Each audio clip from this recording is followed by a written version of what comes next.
Active directory क्या है कि ये विंडोज सर्वर का प्रोडक्ट है।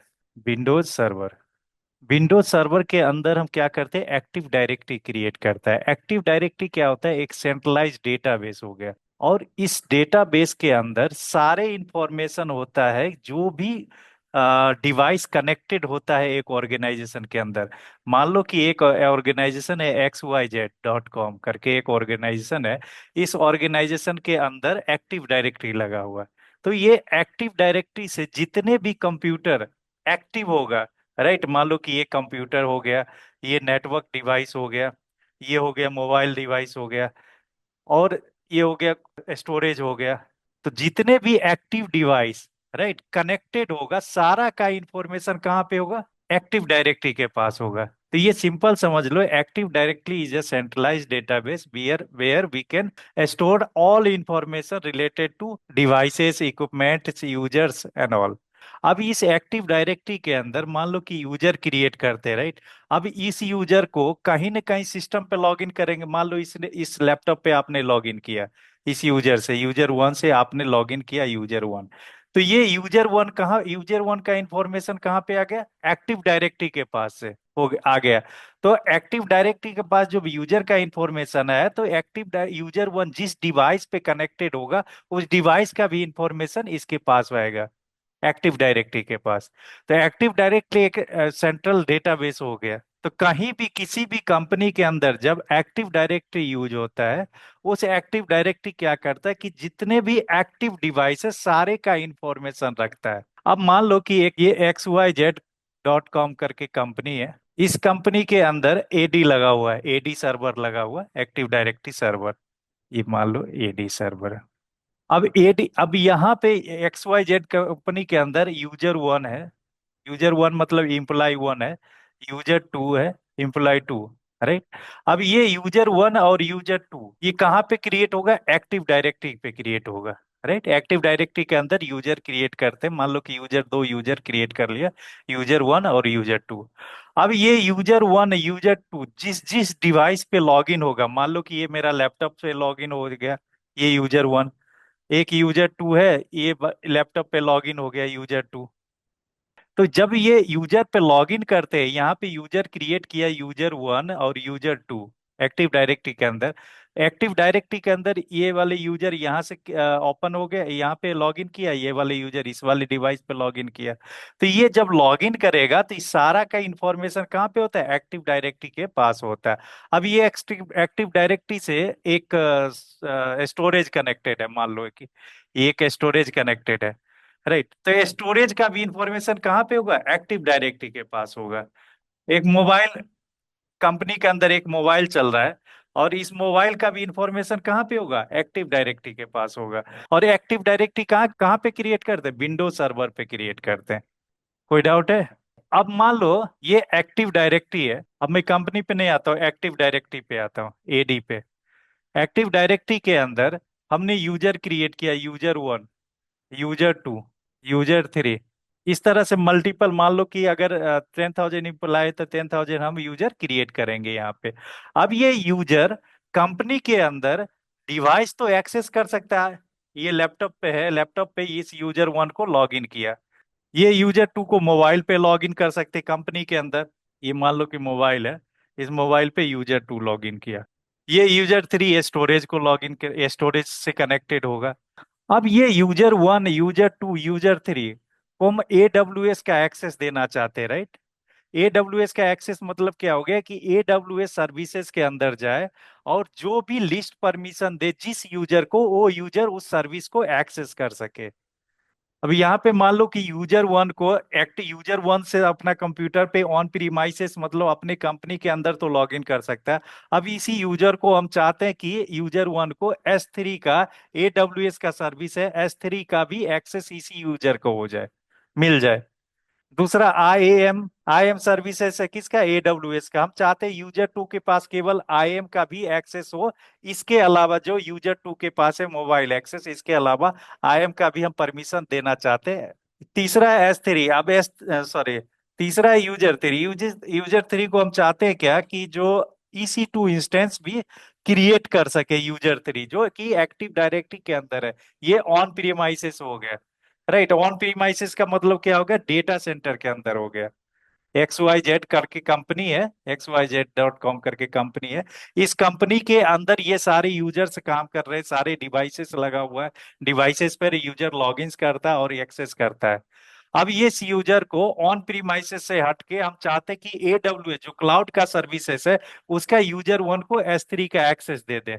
मतलब क्या हो गया कि कोई भी डेटा अपने कंप्यूटर पे लिखेगा, इस कंप्यूटर पे कुछ भी डेटा होगा, इस डेटा को S3 के अंदर भेज सकता है या डाउनलोड कर सकता है, या S3 के अंदर बकेट क्रिएट कर सकता है, S3 का फुल सर्विस दे दे या एटलीस्ट सर्विस प्रोवाइड कर दे।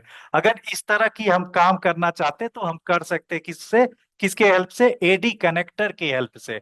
एडी कनेक्टर क्या करता है, एडी एक्टिव डायरेक्टरी और AWS के बीच में, एक्टिव डायरेक्टरी और AWS के बीच में कनेक्शन एस्टेब्लिश करता है, जिसको बोलते हैं एडी कनेक्टर।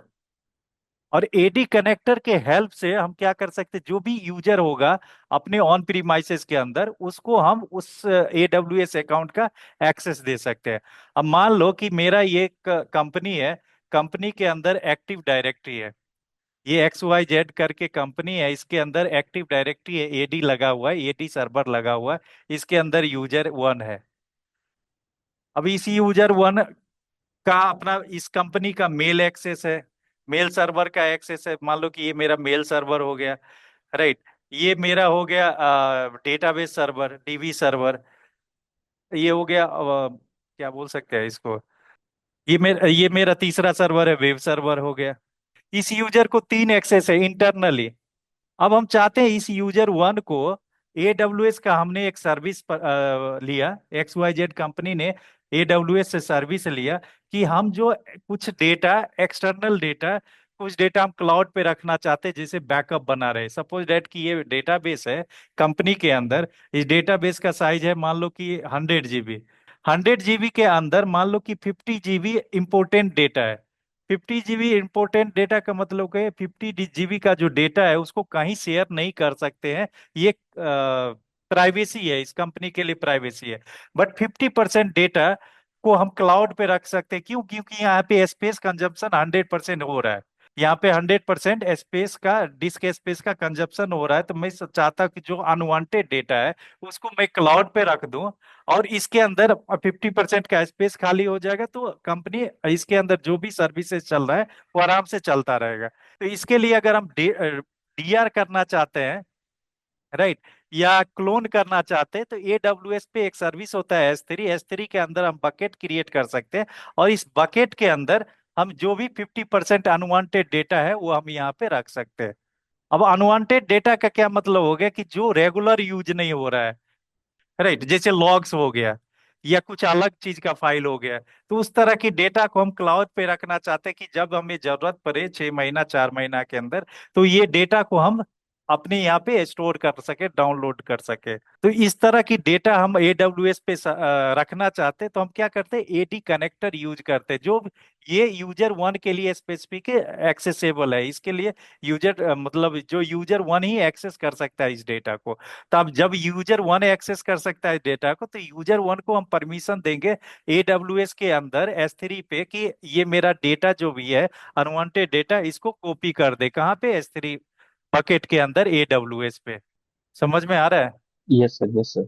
अब मान लो कि मैं एक बार और एग्जांपल दे देता हूँ, XYZ करके कंपनी है, यहाँ पे एक DB सर्वर चल रहा है, डेटाबेस सर्वर।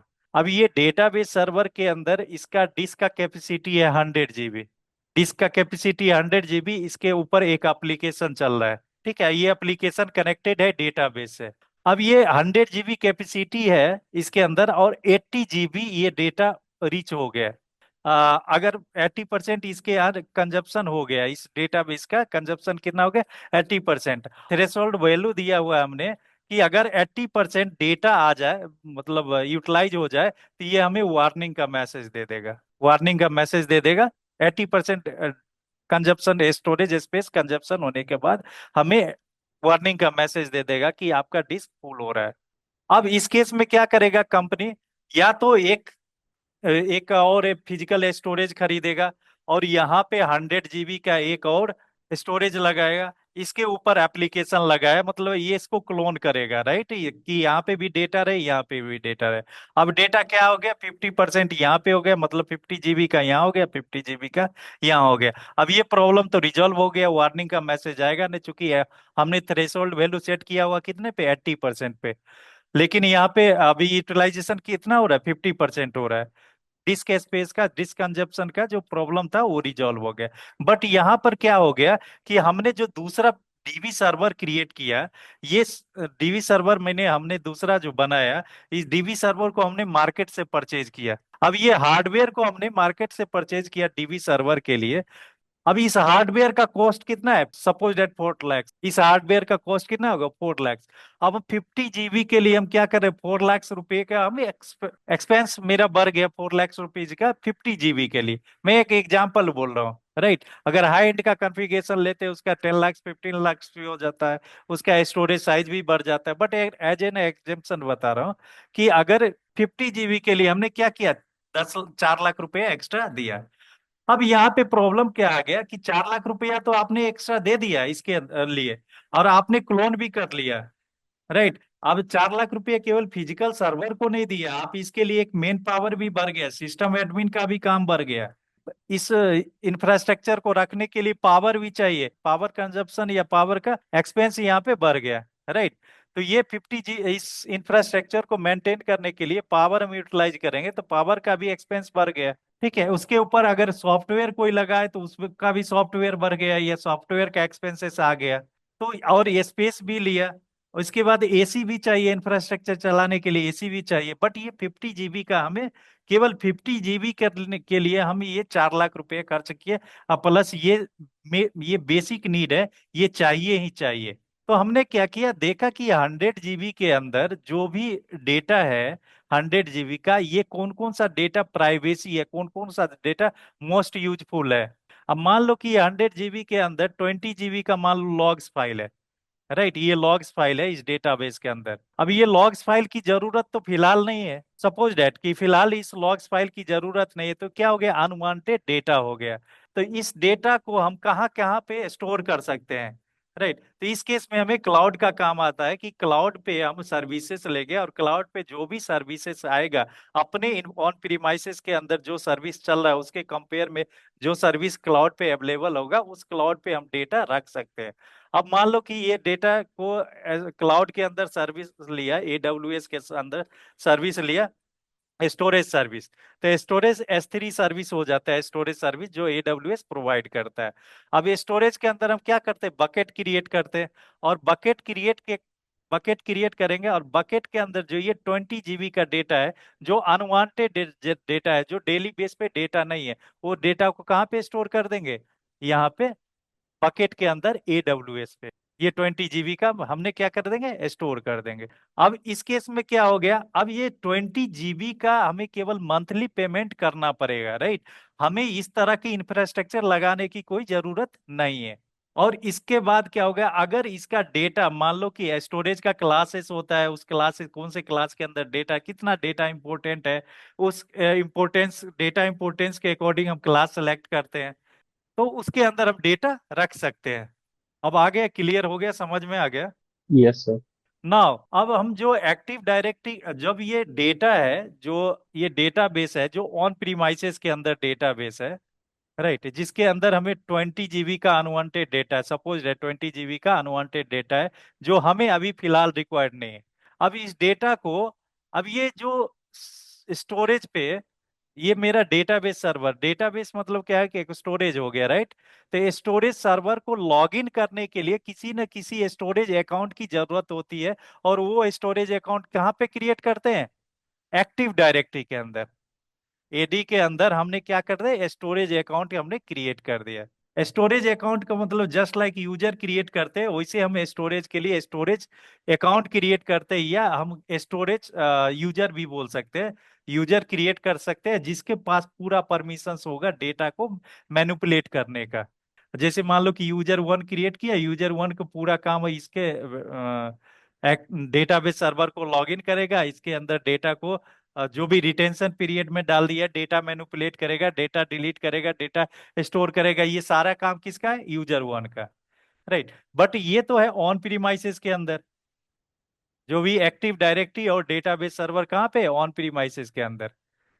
अब इस ऑन प्रीमाइसेस को, हाँ, ये मेरा यूजर वन कहाँ पे हो गया? ऑन प्रीमाइसेस सर्वर के अंदर हो गया। अब ये XYZ करके कंपनी है, इसने एक और सर्विस ले लिया AWS का। अब ये चाहते हैं कि 20% जो अनवांटेड डेटा है AWS के S3 सर्विस के अंदर स्टोर करना चाहते हैं। ये टेम्परेरी या जो भी क्लासेस के अंदर एज पर डेटा यूटिलाइजेशन हमने S3 के अंदर बकेट क्रिएट करेंगे, और बकेट के अंदर हम डेटा को अपलोड करेंगे। राइट, ठीक है। अब ये जो AWS का जो डोमेन है, ये अलग डोमेन है। AWS का डोमेन अलग है, और ये एक्टिव डायरेक्टरी का डोमेन अलग है। राइट, डोमेन क्या हो गया? जस्ट लाइक अ बाउंड्री। अब ये क्या हो गया? XYZ और AWS क्या हो गया? एक XYZ एक अलग कंपनी है तो एक अलग डोमेन हो गया। AWS एक अलग कंपनी है तो एक अलग डोमेन हो गया। अभी AWS का जो यूजर वन है, वो S3 को कैसे यूज कर सकता है? राइट, या तो यूज कर सकता है AWS के अंदर जो हम सर्विसेज लेंगे तो एक कॉर्पोरेट अकाउंट देगा, जिसको हम रूट अकाउंट भी बोलते हैं। रूट अकाउंट बोलते हैं। अब ये रूट अकाउंट से क्या करेगा? ये यूजर लॉगिन करेगा अपने लैपटॉप पे, और इसके अंदर S3 का सर्विस एक्सेस कर सकता है। एक तो ये हो गया। दूसरा क्या करेगा कि जो यूजर वन है, इस यूजर वन पे केवल S3 का परमिशंस दे देगा, कि सेम यूजर से S3 भी एक्सेस कर सके, AWS के अंदर S3 भी सर्विस यूज कर सके। अब यूजर वो ये रूट अकाउंट की जरूरत नहीं पड़ेगी, केवल इसी यूजर से S3 AWS के अंदर जो S3 सर्विस है उसको यूटिलाइज कर सके। राइट, तो इसके लिए क्या करना पड़ेगा? एक्टिव डायरेक्टरी और AWS के बीच में कनेक्शन एस्टेब्लिश करना पड़ेगा। दोनों के बीच में क्या करना पड़ेगा? कनेक्शन एस्टेब्लिश करना पड़ेगा। और ये कनेक्शन एस्टेब्लिश कैसे करेंगे? AD कनेक्टर के थ्रू। अब AD कनेक्टर के थ्रू क्या करेगा कि जो भी हम परमिशन यूजर पे देना चाहते हैं AWS से रिलेटेड सर्विस को, तो क्या कर सकते हैं? उस सर्विस को उस पार्टिकुलर यूजर पे परमिशन हम दे सकते हैं। सर्विस मतलब रिसोर्सेज को। सर्विस S3 क्या हो गया? सर्विस हो गया। S3 के अंदर जो बकेट क्रिएट करेंगे, ये बकेट क्या हो गया? रिसोर्स हो गया। कोई डाउट होगा तो बता देना। अब एडी कनेक्टर का लैब करने के लिए हमें क्या क्या करना पड़ेगा? राइट, तो मान लो कि मैंने यहाँ पे एक कंपनी बना ली। राइट, आ, एक डोमेन बना लिया ITIN-tech.com इन। ये क्या बनाना है? डोमेन बनाना है। राइट, और एक डोमेन क्या है? AWS है। अब ये डोमेन बनाने के लिए हमें क्या करना पड़ेगा? एक्टिव डायरेक्टरी लगाना पड़ेगा, एक्टिव डायरेक्टरी इंस्टॉल करना पड़ेगा अपने ऑर्गेनाइजेशन के अंदर। तो पहला काम क्या करेंगे? हम सबसे पहला काम एक्टिव डायरेक्टरी क्रिएट करेंगे। एक्टिव डायरेक्टरी क्रिएट करेंगे, और एक्टिव डायरेक्टरी किस पे क्रिएट होता है? विंडोज सर्वर पे। विंडोज सर्वर पे एक्टिव डायरेक्टरी क्रिएट करने के बाद दूसरा काम क्या करेंगे? इसके अंदर हम यूजर्स क्रिएट करेंगे।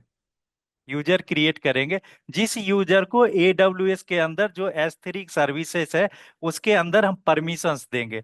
और दो यूजर क्रिएट करेंगे, यूजर टू।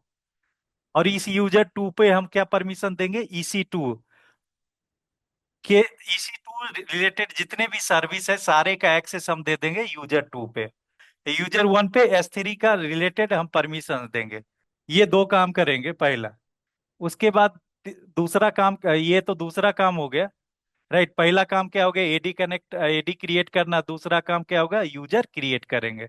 राइट, अब तीसरा काम क्या करेंगे? एडी कनेक्टर कॉन्फ़िगरेशन करेंगे। एडी कनेक्टर कॉन्फ़िगरेशन करेंगे। चौथा काम क्या करेंगे? रोल्स क्रिएट करेंगे कि क्या क्या परमिशन, जो भी रिसोर्सेस है EC2 के अंदर जो भी रिसोर्स क्रिएट होगा उस पे क्या क्या परमिशन देना पड़ेगा, तो हम रोल्स क्रिएट करेंगे। पांचवा काम क्या करेंगे? इनलाइन पॉलिसी क्रिएट करेंगे। इनलाइन ही था ना policy? Yes sir. Inline policy create करेंगे। छठा काम क्या करेंगे? डायरेक्टरी सर्विस क्रिएट करेंगे। डायरेक्टरी सर्विस कॉन्फ़िगरेशन करेंगे। राइट, उसके बाद सातवां क्या करेंगे? टेस्ट करेंगे। तो वन बाय वन हम करके देखते हैं लैब में। चलो आगे लैब पे आने के बाद सबसे पहले हम क्या करेंगे, ए एडी सर्वर क्रिएट करेंगे, राइट। तो एडी सर्वर क्रिएट करने के लिए हमें क्या करना पड़ेगा, EC2 इंस्टेंस क्रिएट करना पड़ेगा। मैं क्या करता हूँ, वाई रीजन के अंदर हूँ, वाई रीजन के अंदर एक इंस्टेंस क्रिएट कर लेता हूँ एडी सर्वर के नाम से। एडी सर्वर हमने यहाँ पे नेम दे दिया, राइट। यहाँ पे विंडोज सर्वर मैं सेलेक्ट कर लेता हूँ। और विंडोज सर्वर के अंदर जो मैं वर्जन लेता हूँ एडिशन, वो 2019 2016 बेस एडिशन मैंने सेलेक्ट कर लेता हूँ, जो फ्री एलिजिबल है, ऑपरेटिंग सिस्टम फ्री एलिजिबल है, राइट, फ्री टायर एलिजिबल है। और इसके अंदर मैं जो CPU सेलेक्ट करता हूँ, ये 2 GB 2B CPU का T2 मैक मीडियम सेलेक्ट कर लेता हूँ, जिसके अंदर दो वर्चुअल CPU और 4 GB का मेमोरी है, राइट। क्योंकि विंडोज सर्वर है तो विंडोज सर्वर के लिए मेमोरी एटलीस्ट 4 GB होना चाहिए, राइट। नहीं तो booting time, cold cold booting क्या होगा, टाइम ज्यादा लगता है, राइट, कोल्ड बूट होने में टाइम ज्यादा लगता है। तो हमने फ्री टायर सेलेक्ट नहीं किया। यहाँ पे चार्जेबल जो भी है, वट एवर जो चार्जेज आएगा उसको हम पे करेंगे, राइट। यहाँ पे दिया हुआ है on demand Suse RHEL Linux और विंडोज सर्वर के लिए 066 zero zero zero point, Windows server के लिए जो प्राइस लिस्ट है यहाँ पे विंडोज बेस के लिए 0.0644 USD पर आवर्स के हिसाब से यहाँ दिया हुआ है, राइट। अगर 2 घंटे यूज करेंगे तो अराउंड जो भी डॉलर सेंट्स लगेगा वो हम पे करेंगे, राइट। अब की पेयर क्रिएट कर लेते हैं इस विंडोज सर्वर के लिए। तो मैं एक नया की पेयर क्रिएट कर लेता हूँ, और यहाँ पे की पेयर का नाम दे देता हूँ, जो विंडोज सर्वर के लिए हम एडी सर्वर के लिए क्रिएट कर रहे हैं। तो यहाँ पे की एडी सर्वर की के नाम से मैं क्रिएट कर लेता हूँ, एडी सर्वर की मैंने दे दिया, एडी सर्वर की के नाम से क्रिएट कर रहा हूँ। और यहाँ पे पैम फाइल सेलेक्ट करेंगे और क्रिएट की पेयर करेंगे। उसके बाद हमें क्या करना है, सिक्योरिटी ग्रुप के अंदर ऑल ट्रैफिक को हम अलाउ कर देते हैं। जैसे यहाँ पे है ना, अभी क्या है, जो केवल RDP traffic, RDP port allow है अभी के केस में, राइट। अगर हम इसको पूरा कुछ पोर्ट अलाउ करना पड़ेगा तो इसके अंदर क्या करेंगे, एडिट करेंगे, नेटवर्क के अंदर जाएंगे, एडिट करेंगे। और एडिट करने के बाद यहाँ पे ऐड सिक्योरिटी ग्रुप है, रूल्स है, राइट। तो यहाँ पे मैं क्या कर देता हूँ, ऑल ट्रैफिक में अलाउ कर देता हूँ, कस्टम के जगह पे एनीवेयर कर देता हूँ, राइट। और यहाँ पे भी जो HTTPS है, हमने ऑल ट्रैफिक अलाउ कर दिया तो HTTPS की जरूरत नहीं है, तो मैं इसको रिमूव कर देता हूँ।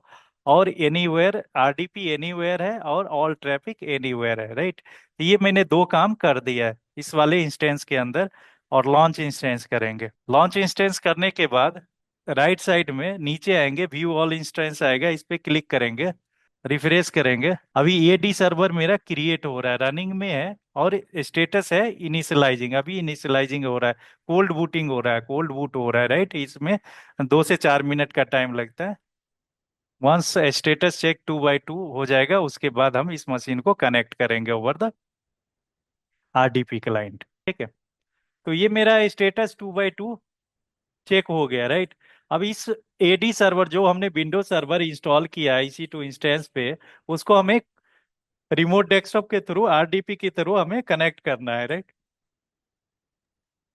अब हम क्या करते हैं, इस एडी सर्वर जो हमने इंस्टेंस पे विंडोज सर्वर क्रिएट किया है, विंडोज सर्वर को हम क्या करते हैं, कनेक्ट करते हैं RDP के थ्रू, राइट। तो इस पे क्लिक करेंगे, और यहाँ पे देखो RDP का पब्लिक IP यहाँ पे दिया हुआ है, राइट। जो हमने, सॉरी, इंस्टेंस का पब्लिक IP यहाँ पे दिया हुआ है, राइट। तो हम क्या करते हैं, इसको कनेक्ट करते हैं, जो एडी सर्वर है इसको कनेक्ट करते हैं। तो यहाँ पे केवल सेलेक्ट करेंगे, और राइट साइड में टॉप पे देखो कनेक्ट का ऑप्शन है, कनेक्ट करेंगे। यहाँ पे RDP क्लाइंट पे क्लिक करेंगे, और नीचे पासवर्ड डिक्रिप्ट करेंगे, गेट पासवर्ड पे क्लिक करेंगे। गेट पासवर्ड पे क्लिक करने के बाद जो हमने प्राइवेट की क्रिएट की पेयर किया था, वो की पेयर यहाँ पे अपलोड करेंगे। तो मैंने सर्वर, एडी सर्वर की के नाम से हमने की पेयर क्रिएट किया था, राइट। तो उसको हमने अपलोड करना है। यहाँ पे अपलोड करने के बाद क्या होगा, डिक्रिप्ट पासवर्ड पे क्लिक करेंगे। डिक्रिप्ट पासवर्ड पे क्लिक करने के बाद हमें ये पासवर्ड मिल जाएगा, इस पासवर्ड को कॉपी करके नोटपैड के अंदर रख लेते हैं, राइट। अब नेक्स्ट क्या करना है, डाउनलोड रिमोट डेस्कटॉप फाइल पे क्लिक करेंगे और ये आरडीपी फाइल डाउनलोड हो जाएगा। तो आरडीपी फाइल पे हम यहाँ पे क्लिक करेंगे। क्लिक करने के बाद कनेक्ट करेंगे।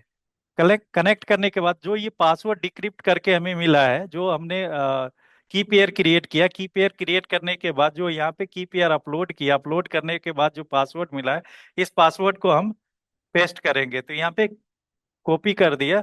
कॉपी करने के बाद ये मेरा सर्वर कनेक्टेड हो जाएगा, राइट।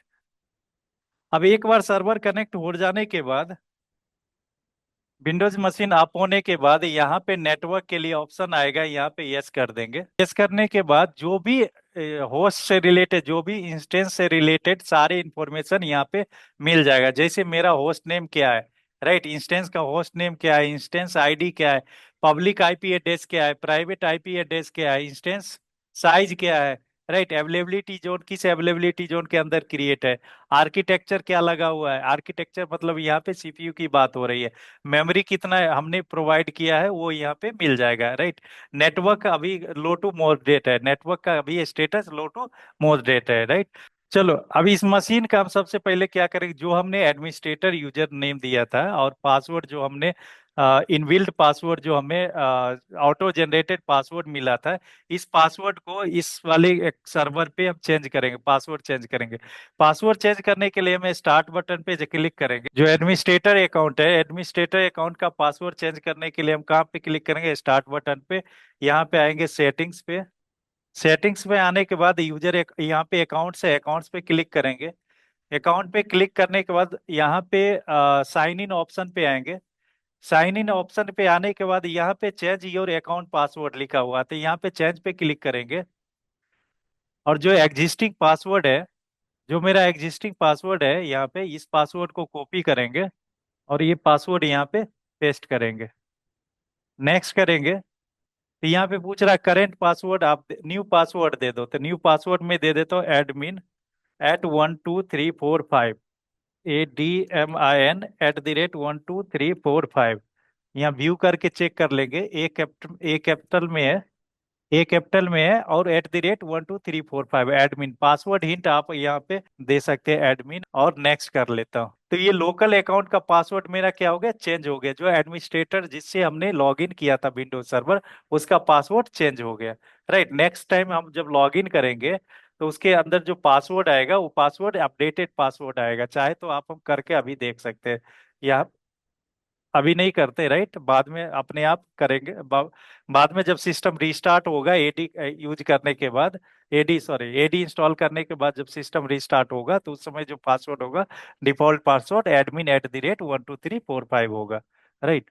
अगर आप इस सिस्टम का नेम चेंज करना चाहते हो तो चेंज कर सकते हो। यहाँ पे जाएंगे सर्वर मैनेजर के अंदर, सर्वर मैनेजर को ओपन करेंगे और यहाँ से और यहाँ पे हम क्या कर सकते हैं, इसका होस्ट का नाम हम चेंज कर सकते हैं। देखो अभी बाय डिफॉल्ट कंप्यूटर का नेम क्या है, EC2।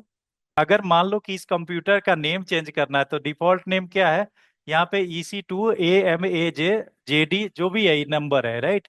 अगर इस इंस्टेंस को हम कंप्यूटर नेम चेंज करना है तो इस पे क्लिक करेंगे। क्लिक करने के बाद यहाँ पे चेंज करके ऑप्शन आ रहा है, राइट। यहाँ कंप्यूटर डिस्क्रिप्शन पे आप हमने डाल देंगे, जैसे हमने डाल दिया AD, केवल AD डाल दिया, कंप्यूटर का डिस्क्रिप्शन AD दे दिया। लेकिन ये कंप्यूटर नेम अगर आपको चेंज करना है तो यहाँ पे चेंज है ऑप्शन लिखा हुआ, चेंज ऑप्शन मिलेगा, इस पे क्लिक करेंगे। इस पे क्लिक करने के बाद यहाँ पे कंप्यूटर नेम जो है यहाँ पे चेंज करेंगे, राइट। तो अगर मैं चेंज करना चाहता हूँ तो AD सर्वर, राइट, या AD सर्वर में ADSER, मैंने कंप्यूटर का नाम देना है ADSR, राइट।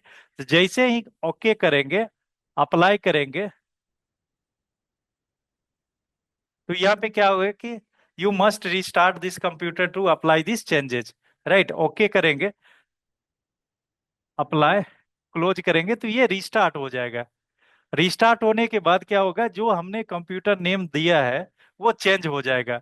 अभी डिफॉल्ट नेम कुछ और था, जो auto generated name computer name कुछ और था, लेकिन मैंने ADSER करके मैंने कंप्यूटर का नेम दिया है। तो जैसे ही कंप्यूटर का नेम डालेंगे और अप्लाई ओके करेंगे तो सिस्टम रिबूट हो जाएगा। अब मैं इंस्टेंस पे आऊंगा, राइट। रीस्टार्ट होने के लिए 2 से 4 मिनट के चाहिए, तो 2 से 4 मिनट के लिए आप ब्रेक ले सकते हो। तो अभी 5 मिनट हो गया, तो फिर मैं क्या करता हूँ, इसको रिफ्रेश कर देता हूँ। रिफ्रेश करने के बाद दोबारा कनेक्ट करता हूँ और नया पासवर्ड से, जो पासवर्ड हमने दिया था, अब ये ओल्ड पासवर्ड का हमें काम नहीं, अभी नया पासवर्ड एडमिनिस्ट्रेटर का दे दिया, admin@12345। कनेक्ट करेंगे। कनेक्ट करने के बाद ऑलरेडी आरडीपी क्लाइंट मेरा डाउनलोडेड है, तो सेम आरडीपी के सर्वर पे क्लिक करेंगे और कनेक्ट करेंगे। तो यहाँ पे एडमिनिस्ट्रेटर यूजर नेम है, और पासवर्ड जो हमने चेंज किया था, admin@12345, इस पे क्लिक करेंगे, ओके करेंगे, तो ये मेरा कनेक्ट हो जाएगा। और जब कनेक्ट होगा तो मेरा कंप्यूटर का नेम चेंज हो गया होगा। सर्वर मैनेजर ओपन करेंगे। सर्वर मैनेजर ओपन करने के बाद लोकल सर्वर पे क्लिक करेंगे। अब देखो ये कंप्यूटर नेम मेरा चेंज हो गया, ADSER हो गया। राइट। अब ये कंप्यूटर मेरा रेडी हो गया। अब इसके बाद इस पे क्या करेंगे, हम एक्टिव डायरेक्टरी इंस्टॉल करेंगे। तो एक्टिव डायरेक्टरी इंस्टॉल करने के लिए हम डैशबोर्ड पे क्लिक करेंगे। डैशबोर्ड पे क्लिक करने के बाद AD रोल्स एंड फीचर्स पे क्लिक करेंगे। नेक्स्ट करेंगे। यहाँ पे रोल बेस्ड और फ्यूचर बेस्ड इंस्टॉलेशन पे क्लिक करेंगे, बाय डिफॉल्ट इसी पे है, तो इसी पे नेक्स्ट करेंगे। नेक्स्ट करने के बाद देखो यहाँ पे जो नेम आ रहा है ADSER, this is the computer name, right, और ये IP एड्रेस है।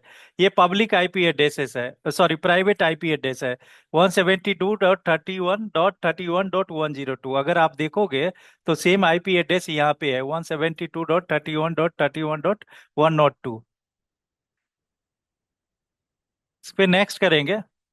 नेक्स्ट करने के बाद यहाँ पे एक्टिव डायरेक्टरी डोमेन सर्विस करके ऑप्शन आएगा, सेकंड वाले पे क्लिक करेंगे और यहाँ पे ऐड फीचर पे क्लिक करेंगे।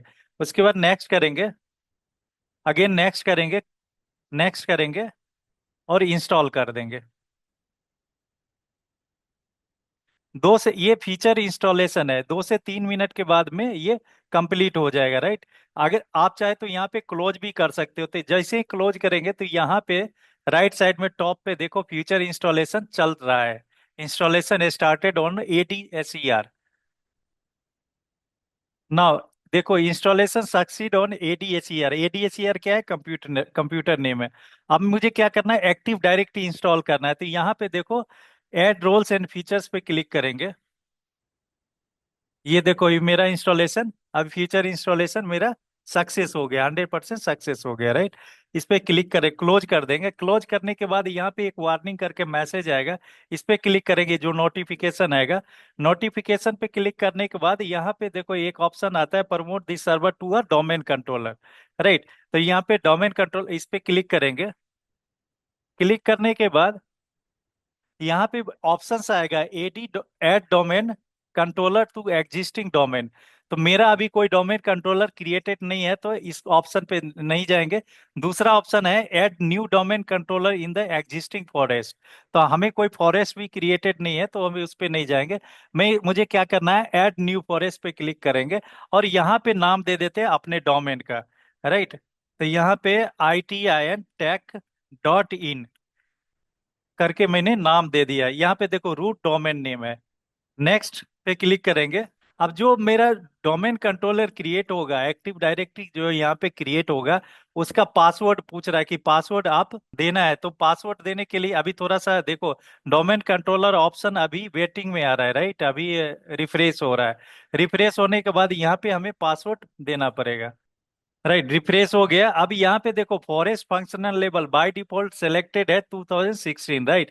यहाँ पे क्लिक करेंगे तो यहाँ पे ऑप्शन है 2012 R2, 2012, 2008, 2008 R2, राइट। मतलब क्या हो गया कि जो आपका एक्टिव डायरेक्टरी 2008 के अंदर है और उसका अभी करंट मेरा 2016 है, तो दोनों के बीच में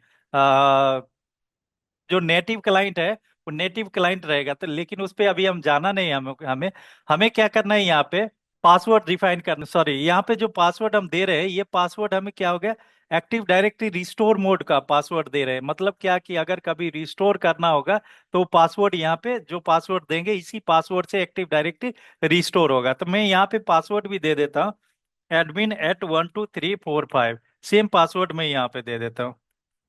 नेक्स्ट करेंगे। नेक्स्ट करने के बाद यहाँ पे क्रिएट डीएनएस डेलीगेशन अगर क्रिएट करना है, दूसरे एक एग्जिस्टिंग अगर कोई डीएनएस सर्वर चल रहा है उसको ऐड करना है तो आप कर सकते हो। तो मुझे अभी मेरे सिनारियो में कोई एग्जिस्टिंग डीएनएस सर्वर नहीं है, तो मैं नेक्स्ट कर देता हूँ। नेक्स्ट करने के बाद जो नेट बायोस डोमेन नेम होगा वो ITIN टैग करके आएगा, जो हमने डोमेन नेम क्रिएट किया है। ये डिफॉल्ट ले लेगा, ये अभी क्या रिफ्रेश मोड में है। अभी देखो ITIN टैग करके आ गया। उसके बाद नेक्स्ट करेंगे, एडिशनल ऑप्शंस पे जाएंगे। एडिशनल ऑप्शंस पे होता है क्या, डेटाबेस फोल्डर, राइट। जो एनटीडीएस जो एक्टिव डायरेक्टरी क्रिएट होता है, तो एक्टिव डायरेक्टरी का जो डेटाबेस नाम होता है NTDS.DIT करके आता है, राइट। तो वो डेटाबेस फोल्डर कहाँ पे क्रिएट होगा उसका लोकेशन दिया हुआ है। लॉग फाइल क्रिएट कहाँ पे होगा, जो एक्टिव डायरेक्टरी का लॉग फाइल क्रिएट कहाँ पे होगा, सिसवॉल फोल्डर कहाँ पे क्रिएट होगा, तो ये सारे ऑप्शंस दिया हुआ है। नेक्स्ट करेंगे। उसके बाद रिव्यू ऑप्शन में जाएंगे। रिव्यू ऑप्शन में देखेंगे कि सब ओके है, तो हम क्या करेंगे, नेक्स्ट कर देंगे। और यहाँ पे प्री चेक क्या करेगा कि विंडो सर्वर सेट चेक करेगा कि और कोई प्री रिक्वेस्ट हो बचा नहीं है एक्टिव डायरेक्टरी को प्रमोट करने के लिए, मैंने एक्टिव डायरेक्टरी को इंस्टॉल करने के लिए। व्यू रिजल्ट पे क्लिक करेंगे तो ये क्या प्री रिक्वेस्ट चेक कर रहा है अभी, तो थोड़ा सा टाइम लगता है इसके अंदर। ठीक है, ऑल प्री रिक्वेस्ट पास सक्सेसफुली यहाँ पे आ रहा है, तो हम इंस्टॉल कर देंगे। ये एक्टिव डायरेक्टरी अभी इंस्टॉल हो रहा है, राइट। तो इंस्टॉलेशन होने में 2 से 3 मिनट लगेगा, और इंस्टॉलेशन होने के बाद क्या करेगा, सिस्टम रिबूट हो जाएगा ऑटोमेटिकली।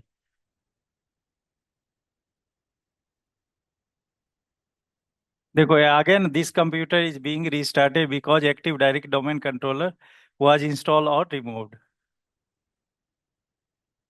लास्ट अपडेटेड 1 मिनट एगो। कनेक्ट करके देखते हैं। कनेक्ट करेंगे और यहाँ पे RDP क्लाइंट पे डायरेक्ट हम क्लिक करते हैं जो हमने डाउनलोड किया था, और इस पे कनेक्ट करेंगे। पासवर्ड हम दे देते हैं admin@12345। अब सर्वर अप एंड रनिंग होने के बाद, एडी इंस्टॉलेशन होने के बाद, यहाँ पे देखो प्राइवेट IP क्या है, 172.31.31.102, राइट। तो मैं क्या करता हूँ, यहाँ स्टार्ट पे जाऊंगा या विंडो R करूंगा, राइट। विंडो R करने पे यहाँ पे टाइप करना है कमांड NCPA.CPL। ये क्या करेगा, नेटवर्क का प्रॉपर्टीज ओपन हो जाएगा। तो जो ethernet port property, ethernet port open आ जाएगा, मतलब नेटवर्क का क्या बोलते हैं इसको, नेटवर्क कनेक्शन का आपका कंसोल मिल जाएगा NCPA.CPL करने पे।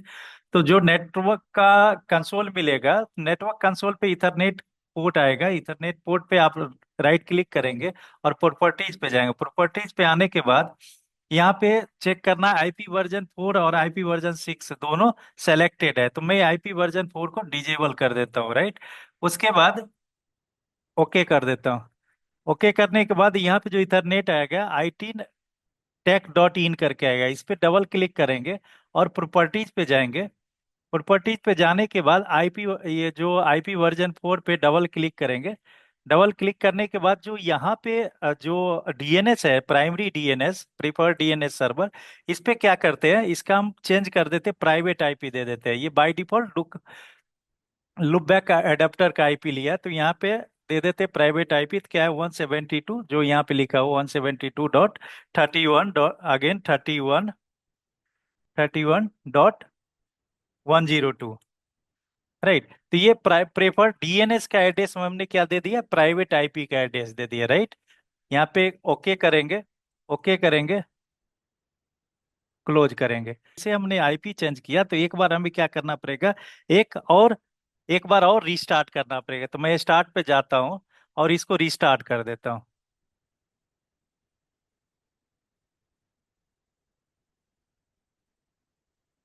कनेक्ट करते हैं RDP क्लाइंट पे, RDP सर्वर पे, AD सर्वर, एडमिन 12345,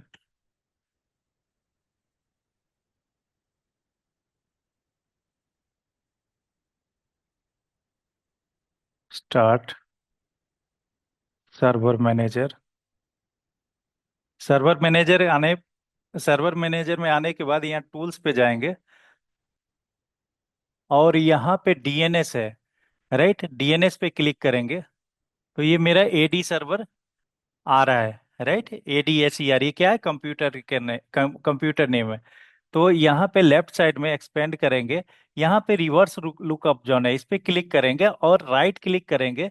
या तो यहाँ पे राइट क्लिक करेंगे या यहाँ पे राइट क्लिक करेंगे, राइट साइड में राइट क्लिक करेंगे। तो यहाँ पे राइट क्लिक करके न्यू जॉन क्रिएट करेंगे और यहाँ पे क्लिक करेंगे, यहाँ पे प्राइमरी ऑप्शन रहने देंगे, प्राइमरी जॉन करके नेक्स्ट करेंगे।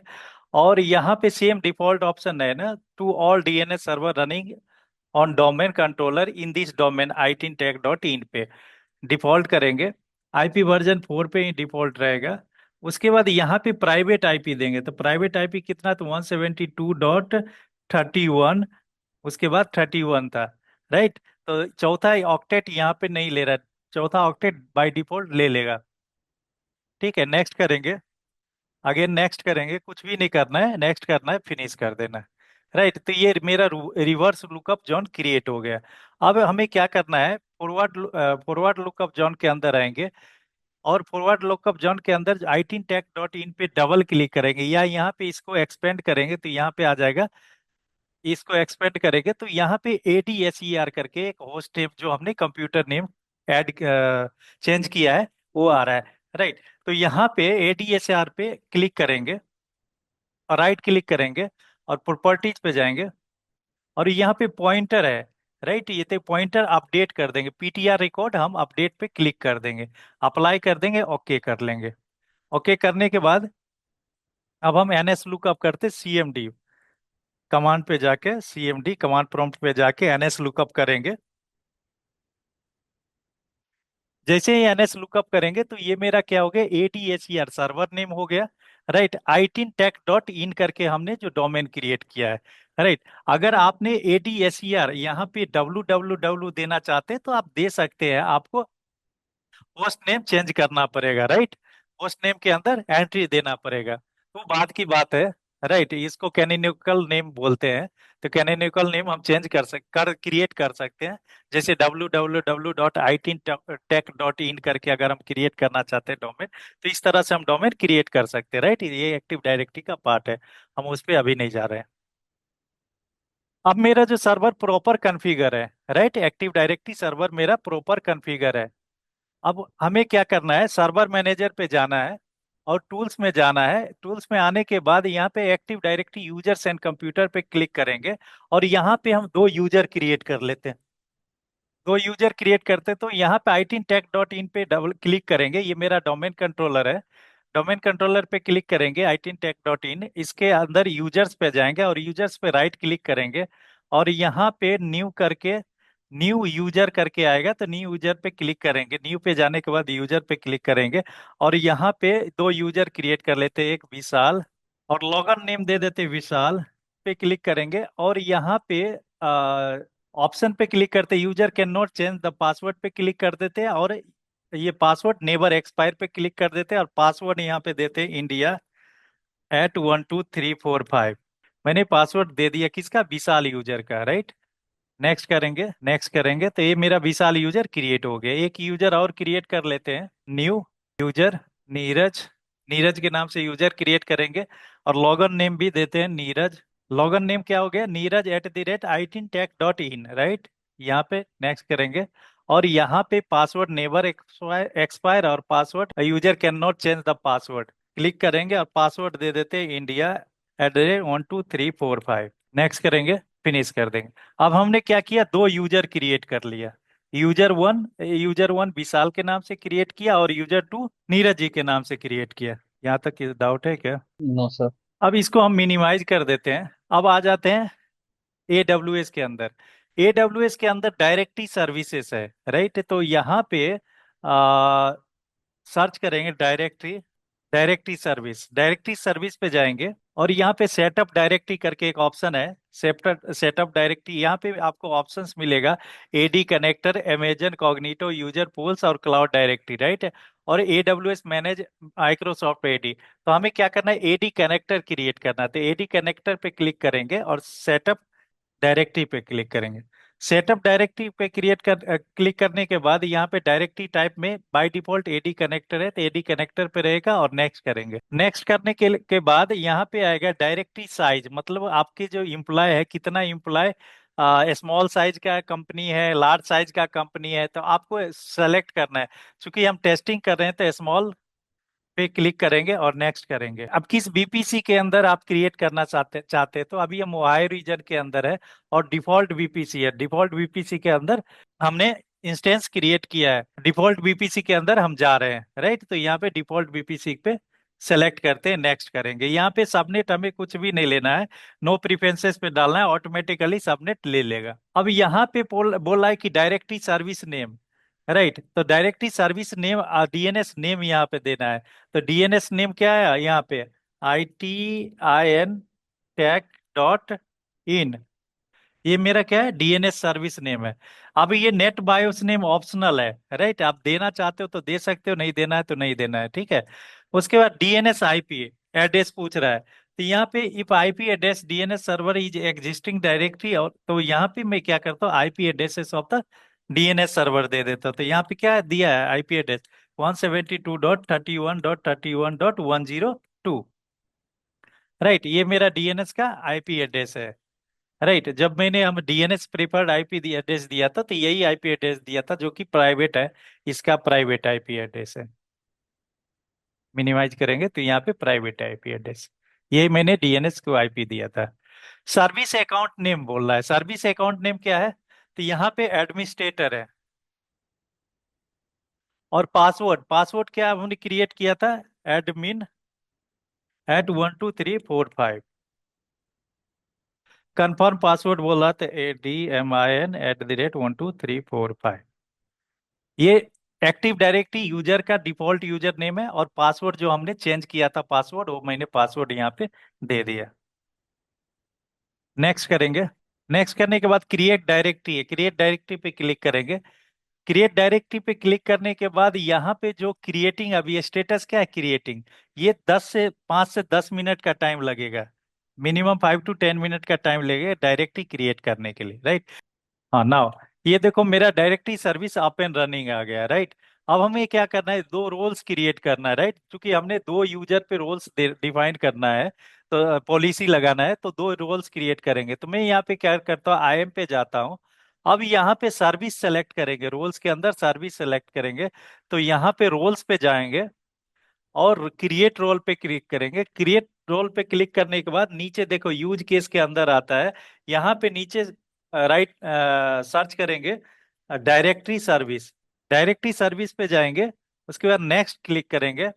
अब यहाँ पे उस डायरेक्टरी सर्विस को क्या रोल्स दे सकते हैं, तो मैं यहाँ पे दे देता हूँ EC2 फुल एक्सेस का।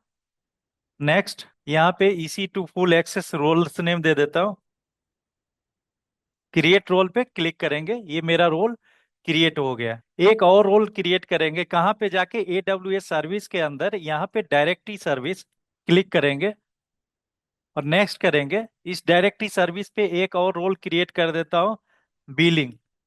बिलिंग से रिलेटेड मैंने सारा रोल्स इस क्रिएट कर दिया और रोल्स नेम दे देता हूँ बिलिंग। नेक्स्ट करेंगे, क्रिएट रोल करेंगे। ये मेरा दो रोल क्रिएट हो गया, एक बिलिंग के लिए और एक EC2 फुल एक्सेस के लिए। अब मैं क्या करता हूँ, डायरेक्टरी सर्विस पे जाता हूँ। डायरेक्टरी सर्विस पे आने के बाद जो हमने डायरेक्टरी सर्विस क्लिक किया, इस पे क्रिएट किया है, इस पे क्लिक करेंगे। तो यहाँ पे देखो एप्लीकेशन मैनेजमेंट पे जाएगा, एक मेंटेनेंस विंडो है, एप्लीकेशन मैनेजमेंट नेटवर्क सिक्योरिटी है। तो मैं यहाँ एप्लीकेशन मैनेजमेंट पे जाता हूँ और यहाँ एक्सेस URL है नॉट क्रिएटेड, तो मैं यहाँ पे क्रिएट कर देता हूँ, ITIN tech.in, यही था ना, क्रिएट कर लेते हैं।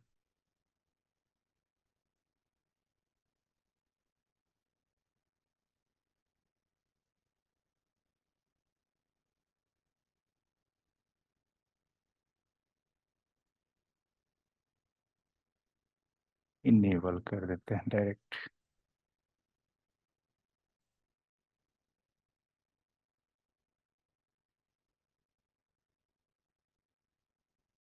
अब यहाँ देखो एक्टिव डायरेक्टरी मैनेजमेंट कंसोल पे ये डिजेबल आ रहा है, AWS एप्स।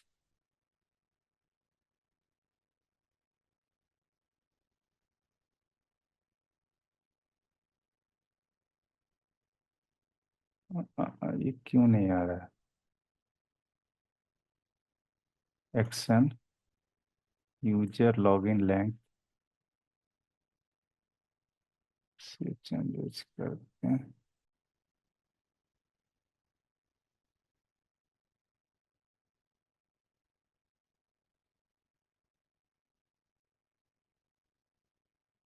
ओके, अब मेरा यहाँ पे एप्लीकेशन मैनेजमेंट कंसोल मैंने इनेबल कर दिया। अब मैं इसको ओपन करता हूँ दूसरे इनकॉग्निटो मोड पे।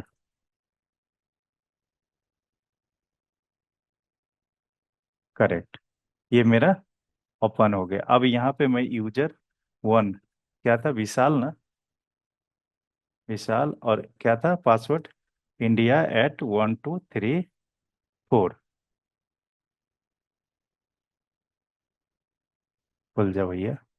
अरे, you have not granted the AWS console for the AWS administration more details, right. तो मैं यहाँ पे चेक करता हूँ। डेलीगेट एक्सेस कंट्रोल बिलिंग्स आ गया, डेलीगेटेड यूजर यहाँ पे नहीं आ रहा है, राइट। तो डेलीगेटेड यूजर पे मैं यहाँ पे एक यूजर ऐड कर देता हूँ बिलिंग्स के लिए, ऐड यूजर कर देता हूँ।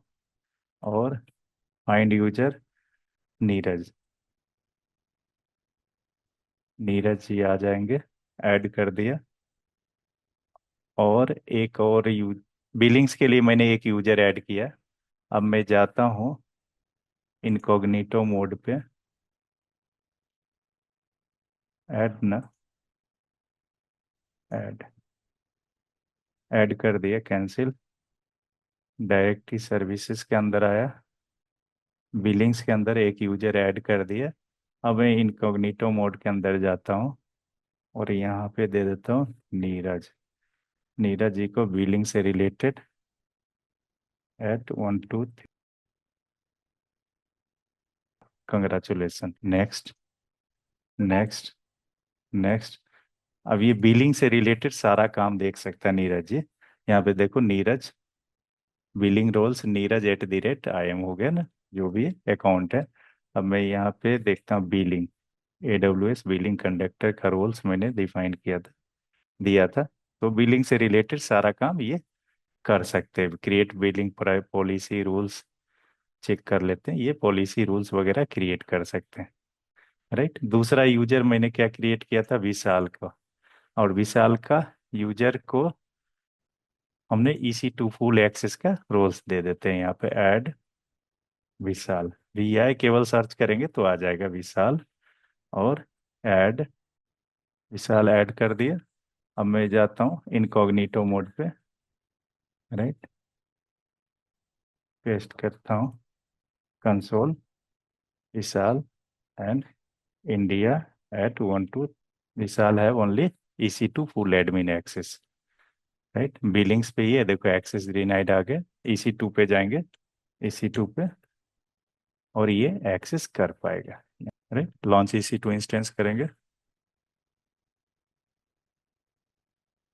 ठीक है। ये कोई भी काम कर सकता है। दूसरा कोई अगर सर्विसेज पे क्लिक करेंगे तो ये डिनाई कर देगा। जैसे IAM पे क्लिक करते हैं तो यहाँ पे डिनाइड करके आ जाएगा ऑप्शन, राइट। उसके बाद कोई भी सर्विस ले लेते हैं, लैम्डा, यहाँ पे डिनाई करके केवल EC2 का फुल एक्सेस डिफाइन किया है। यहाँ पे देखो, तो हमने दो यूजर क्रिएट किया था एक्टिव डायरेक्टरी के अंदर। अगर आओगे तो एक्टिव डायरेक्टरी के अंदर पे आएंगे, और active directory user and computers के अंदर दो यूजर्स क्रिएट किया था। और इस दोनों यूजर, एक को बिलिंग का एक्सेस दे दिया, दूसरे को EC2 का एक्सेस दे दिया। समझ में आ गया? ये हाई लेवल है, ठीक।